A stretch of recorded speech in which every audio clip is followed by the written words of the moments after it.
الحمد لله نحمده ونستعينه ونستغفره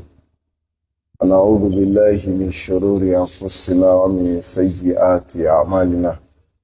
يهده الله فلا مضل له ومن يضلل فلا هادي له أشهد أن لا إله إلا الله وحده لا شريك له وأشهد أن محمدا عبده ورسوله أما بعد Zadul Ma'ad láàárọ̀ tóní àmọ́ tẹ̀síwájú ibi kíkàtà ń ká fúnra wa nípa àwọn ìṣẹ̀lẹ̀ tó ṣẹlẹ̀ ní Hudaybiyah. Wọ́n falamma faraga min qadiyatil kitab lẹ́yìn gbàtà Nabi sallallahu alayhi wa sallam tó ti parí ọ̀rọ̀ pẹ̀lú àwọn kèfèrí lórí ọ̀rọ̀ kakọ tí a jọ fẹ́ ṣe láàrin ara wa kakọọ́lẹ̀. An qala Rasulullahi sallallahu alayhi wa sallam qumu fanharu. Ànábì sallallahu alayhi wa sallam kọjú sáwọn sàábé pé dìde lọ pẹran. Torí pé àwọn mùsùlùmí wọ́n múra wá láti ṣe umra pẹ̀lú hajj ni. Ẹ má gbàgbé Dhul Qa'dah ó ní ìṣẹ̀lẹ̀ yẹn ṣẹlẹ̀ nínú Dhul Qa'dah sí leléyìí oṣù hajj ni. Oṣù hajj ti bẹ̀rẹ̀ láti inú Shawwal Dhul Qa'dah àti abala àkọ́kọ́ nínú Dhul Hajj. Inú Dhul Hajj ni àwọn iṣẹ́ hajj máa ń lọ́sọ̀mọ̀, ibẹ̀ náà máa ń parí sí ni. Wa illa iṣẹ́ hajj ti bẹ̀rẹ̀ láti inú Shawwal kí títà bá ti gbààwẹ̀ Ramadan ta. So umra àti hajj ni. Ṣùgbọ́n nínú ètò Olúwa Jalla Subhanahu wọn láǹfààní àti dé Makkah. Ànábì sallallahu alayhi wa sallam sọ wípé kákùn gbà pé umra làwọn ṣe. Ẹran tó sì mú dání tó fẹ́ fi ṣe ìjọsìn lásìkò hajj tí wọ́n pa fún mahliku. Sọ fún ọgbẹ́ tẹ́ bá ti pẹran tán ẹ lọ fa orí yín, ẹ ti parí umura yín nìyẹn. Láàrin yẹn a kì í pẹran ní umura tá a máa ń lọ a kì í pẹran. Ṣùgbọ́n umura tẹ́lẹ̀ yìí wọ́n pẹran torí pé wọ́n láníyàn pé àwọn fẹ́ ṣe hajj wọ́n sì ti kẹran dání. Ẹran tá a bá sì ti kó dání fún hajj ayé kó lọlé padà o, a fi ṣe ìjọsìn fún Olúwa Jalla Subhanahu ní orí àníyàn tá a gbé jáde nìyẹn. Ànábì sọ fáwọn sáré pé ẹ dìde pẹran ẹ sì fa orí yín kágbàpá àti ṣe umra. Fa wallahi ma qama minhum rajulun wahid. Ṣùgbọ́n mọ́ ni ẹ ṣàwọn sáré ń jọ́dá kò sẹ́ni kankan náà tó dìde torí tó wù wọ́n ni pé Ànábì já tẹ̀síwájú ìjà máa lọ Mọ́kà wọn ò tó bẹ́ẹ̀ a ṣe umra wa a ṣe hajj wa tọ́bá náà ní ṣe àyà dásírọ̀fù ni. Ṣùgbọ́n ló ẹdẹ́dà ti jẹ́ kánábí rẹ̀ máa sallallahu alayhi wa sallam pé kò tọ́ kò sì lẹ́tọ̀ọ́ kan lọ nígbà yẹn torí pé ìparun ó lè ṣẹlẹ̀ sáwọn mùsùlùmí. Ànábì sọ bẹ́ẹ̀ ẹ dìde ẹ fárì ẹ lọ pẹran yìí. Ó sọ bẹ́ẹ̀ fáwọn sàbí bí ẹ̀mẹ́ta. Nígbà tẹ́ni kankan ò dìde nù wa Ànábì dìde wọnú tẹ́ǹtì ẹ̀ lọ láti lọ bá Ummu Salama. Fadhakara laha ma laqiya minan nas.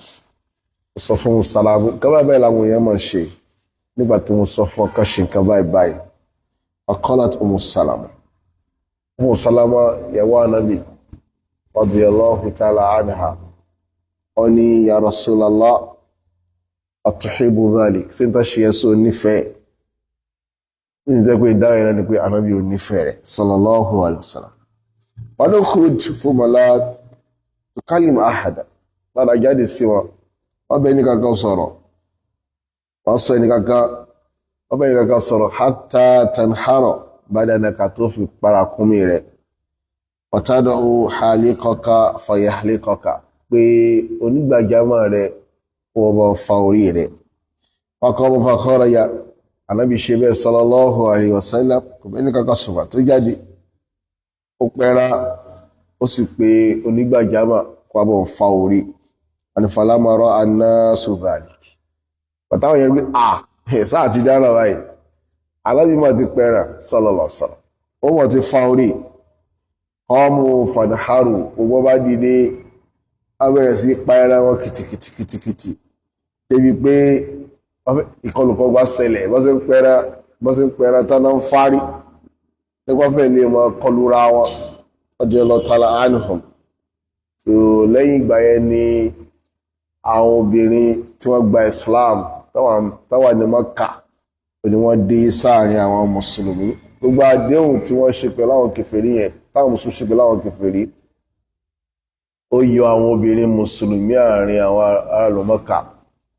ó yọ wọ́n lẹ̀ sáwọn obìnrin yẹn lólú ẹ̀dẹ́dà Jalla Subhana ó sọ̀rọ̀ ń pa wọn nínú Suratu Mumtahana tàbá sì pé ní Mumtahina déédéé náà ni tó ní ya ayyuhal ladhina amanu idha ja'akumul mu'minatu muhajiratin famtahinuhun ẹ̀yin olùgbàgbọ́ òdodo tí àwọn olùgbàgbọ́ olóbìnrin tí wọ́n ṣe hijira láti Mọ́kà tó bá ti wá bá yín ẹ gbìdánwò fún wọn ẹ ṣe ìdánwò fún wọn pé sórí ìgbàgbọ́ náà wà lóòótọ́ àbí bẹ́ẹ̀ kọ́ so àwọn obìnrin yẹn bí ìṣẹ̀lẹ̀ lẹ́yìn Hudaybiyah àwọn obìnrin yẹn dé wọ́n lọ́jọ́ náà obìnrin tó jẹ́ àwọn mùsùlùmí kan wà tó yẹ káwọn náà wá ṣùgbọ́n táwọn sọ pé àwọn ò ní wá torí pé àwọn sì wà ní agbo kúfùrù wọ́n wà nínú ṣíríkù nílùú Mọ́kà wọ́n nínú wọn làwọn ìyàwó Umaru méjì kan wà àwọn ọba Umaru gba Islam lọ́jọ́ yẹn ó ní Umar bin Khattab ló kọ àwọn ìyàwó méjèèjì olùgbòlù wa sọ nínú àyà wala tumsiku bi'isamil kawafir olúwa ní ẹ̀yin mùsùlùmí ẹ má jẹ́ kí àdéhùn kankan wà láàrin yín àtàwọn obìnrin kèfèrí bí mánà pé ẹ̀yin ọkùnrin tẹ́ jẹ́ mùmínì ẹ má fẹ́ àwọn ẹlẹ́bọ níyàwó ẹ sì rántí olúwa padà sọ yẹn náà ní Suratul Baqara lẹ́yìn wọ́ ọ̀rẹ́ yìí ẹni wala tankihul mushrikati hatta yu'minna ó padà sọ yẹn náà so àkọ́kọ́ òfin lórí pé mùsùlùmí ò gbọ́dọ̀ fẹ́ ẹlẹ́bọ ó ti wáyé nínú Suratul Mumtahana yẹn Ọlọ́run wala tumsiku bi'isamil kawafir so ẹ má jẹ́ kí kankan takoko láàrin yín àti àwọn obìnrin táwọn jẹ́ kèfèrí máàna tí wọ́n jẹ́ ẹlẹ́bọ ẹ má fi wọ́n sábẹ́ láàrin yẹn wáyé gbóbìnrin tó jẹ́ Christian àbójẹ́ Jew wọ́n jẹ́ kan náà wọ́n Ahlul Kitab olùrẹ́dà fi àyà fi sí yẹn pé mùsùlùmí ọkùnrin lè fẹ́ wọn pẹ̀lú májẹ̀mú pé obìnrin Christian àbí Jew yẹn yóò jẹ́ obìnrin tí ìṣalágbèrè kìí ṣe onínàbì obìnrin tó pabẹ́mọ́ tó paramọ́ ọ̀nà yóò jẹ́ lábẹ́ náà sí ni pé ìlú tá ti ṣerú ẹ̀ ìlú tíjọba Islam bá wà ní o ìlú tíjọba Islam bá wà gẹ́gẹ́ bí àwọn olùmẹ̀sìn gẹ́gẹ́ bọ́n ṣe ṣàlàyé wọ́n fẹ́ Christian nílùú tí ó síjọba Islam lórí pé tó bá lọ kú nǹkan pé padà sí ọ àtàwọn ọmọ rẹ tó bá bí fọ́ lágbélú Islam ní obìnrin kan ò tó bẹ́ẹ̀ wà nílùú Islam kọ́kọ́ rẹ̀ kú olóńkọ́ ọmọ lọ church nílùú Islam it's not possible lágbélú Islam báyìí kékeré ó possible dáadáa o àwọn ọ̀rọ̀ ti ṣẹlẹ̀ dáadáa tó yẹ pé ọkọ kú tán báyìí láwọn olúwa yìí ọkọ kú tán báyìí ìyàwó sọ mọ́sálásí tọkọ rẹ̀ kọ́ sínú compound ẹ̀ ó sọ di church ni torí Christian ni ṣẹlẹ̀ dáadáa o a ní mọ́ dárúkọ torí pé orí afẹ́fẹ́ la wà ní o kúlọ̀dẹ́dà kó ṣàánú wa so a lè fẹ́ wọn ìyẹn àwọn obìnrin Christian àwọn obìnrin Jew tàbá wà nínú Islam gẹ́gẹ́ bí àwọn olùmọ̀ ṣe ṣàlàyé kọ́dá nínú àwọn àfà nínú àwọn Salaf Abdullah ibn Umar radiyallahu ta'ala anhuma táwọn sọ yí pé a máa fẹ́ wọn nígbà tá a bá máa pé kò sáwọn obìnrin mùsùlùmí lẹ̀ mọ́ alhamdulillah obìnrin mùsùlùmí sì pọ̀ lè jáǹtì rẹ̀ so tó bá fẹ́ tó gbogbo tó nítorí ó fẹ́ wàá rí lára obìnrin mùsùlùmí pọ̀ lẹ̀ jáǹtì rẹ̀ lè fa wọn yẹn lẹ̀ ká máa lé bàkítà bí kẹ máa lé káàkiri kó lè dẹ́dà kí ó ṣàánú àṣọ ká gbọ́ bẹ́ẹ̀ yẹ ká gbọ́ yé dáadáa. ọ̀njẹ́ náà Umar ọmọ Khattab radiyallahu ta'ala anhu ó kọ àwọn ìyàwó rẹ̀ kèfèrí méjì ó kọ̀ wọ́n lẹ̀ wọ́n ní fatazawwaja ihdahuma Muawiya olùfẹ́ kanu wọn wala ukhra Safwan bin Umayya fẹ́ kejì ọdún kèfèrí láwọn náà gbà náà Muawiya ti di mùsùlùmí tó bí Umar sì kọ́lẹ̀ báyìí ọ̀nà wọ́n rí yàrí àfihàn ike ọ̀pẹ̀lẹ̀ bọ̀ kọ́lẹ̀ lásìkò táwà ẹ̀ káwọn olùsàwà rẹ̀ gẹ́gẹ́ bá bọ̀ àfihàn yàrí bó ṣe ṣẹlẹ̀ nìyẹn gbọ́nì tó ọlọ́ọ̀bá jalla subhanahu Muawiya àti ìyàwó yẹn padà gba Islam lẹ́yìn wọ́n rẹ̀ yìí Safwan bin Umayya náà padà gba Islam nínú ìta tó gùn báyìí ọlọ́ba yọjú sí gbogbo wa wọ́n nígbà tánàbí dé Madina padà sallallahu alayhi wa sallam Ànábì ń lọ lójú ọ̀nà pẹ̀lú àwọn sàábé lẹ́yìn tó lọ sí Madina ibẹ̀ ni àwọn àyátì alákọ̀ọ́kọ́ nusratu fathi olú ti sọ̀kalẹ̀ fún Ànábì àwọn àyátì tó sọ pé inna fatahna laka fatha mubina ló wá sọ fún Ànábì rẹ̀ Muhammad sallallahu alayhi wa sallam ẹni tó ń fọkàn rẹ̀ balẹ̀ gbogbo tó ṣẹlẹ̀ sí ní Hudaybiyah yẹn tọ́mọ ènìyàn bá fojú ìjọmọ nìyàn wò èyí ó sọ pé àwọn mùsùlùmí jákulẹ̀ ṣùgbọ́n lọ́dọ̀ Olúwa jalla subhanahu ọba tí ìmọ̀ rẹ̀ tó lọ kíríká gbogbo nǹkan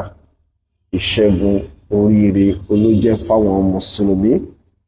ló wá ní inna fatahna laka fathan mubina ló wá ní ìwọ Muhammad àti ṣe ìṣẹ́gun tó fojú hàn àti ṣe fún ọ yaghfira laka ma taqaddama min dhanbika kó lọ́ba lè forí àwọn ẹ̀ṣẹ̀ tó ti ṣẹ̀ síwájú ó lè forí rẹ̀ jìn ọ́ wa ma ta'akhkhara àwọn ẹ̀ṣẹ̀ tó wà lẹ́yìn ó lè forí rẹ̀ jìn ọ́ wa yutimma ni'matahu alayk ó bá lè pé ìdẹ̀ra rẹ̀ lé ọ lórí wa yahdiyaka siratan mustaqima àti kó lè fi ọmọ ọ̀nà tí ó tọ́ ọ̀nà wa yansuraka Allahu nasran aziza tọ́lọ́ lè ṣe àránṣe tó níyì àránṣe tó ní àpọ́nlé nínú kí ó lè ṣe fún ọ ní ìbẹ̀rẹ̀ suratu Fath nígbà tí Umar bin Khattab radiyallahu ta'ala anhu tó gbọ́ tí Ànábì ka àwọn àyátì yìí ó ní hal fathun huwa ya Rasulallah ṣíṣẹ́gun dẹ̀ ní ìwà Ànábì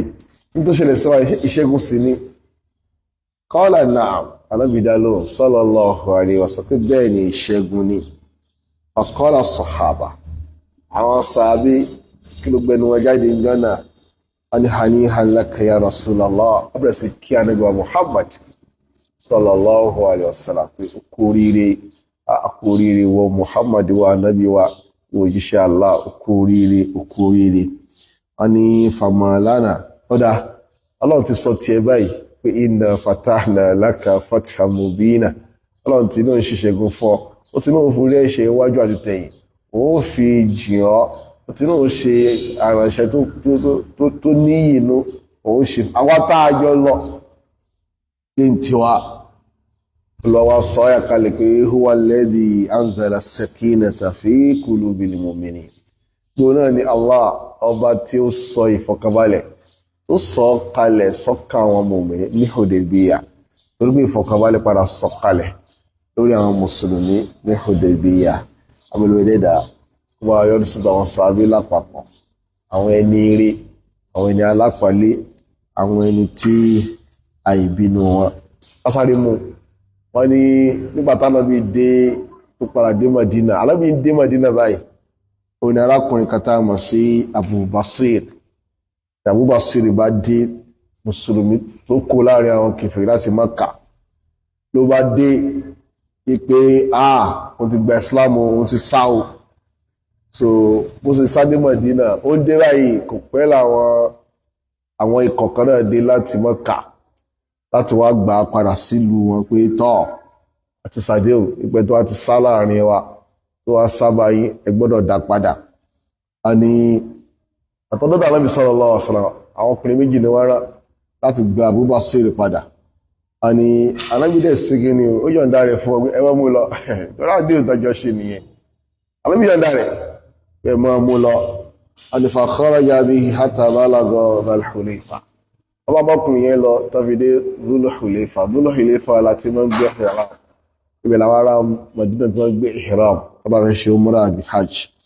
Wọ́n fanazalu yakulun ní tamuri lahum. Wọ́n jókòó káwọn jẹ tamuru jẹ táwọn ní lọ́wọ́. So Abu Basir sádọ̀gbọ́n fún àwọn èèyàn gbé orí ìdá lọ́wọ́ ìkànnà. Ìdá rẹ̀ mọ̀ fáìn jẹ́ kí n wò. Ó gba ìdá yẹn báyìí. Ó sì gba ìdá yẹn. Ó kàn lẹ́mọ̀ ni. Ó fi pa ìkànnà àwọn méjèèjì yẹn. So ìkejì ni pé ó ti pa mí léyàn bó ti fèrè sínú ó bá sá padà wá sí Madina. Kálá àwọn kèfèrí yẹn nìyẹn ó sá padà wá sí Madina. Kálá wọ́n sọ́lá sí ànábì olùsáwá ó mọ̀ mẹ́ẹ̀gbé tó má dọ́dọ̀ ànábì sọ̀rọ̀sọ̀rọ̀ ló bí bá wọn yẹn jọ ọ̀rọ̀.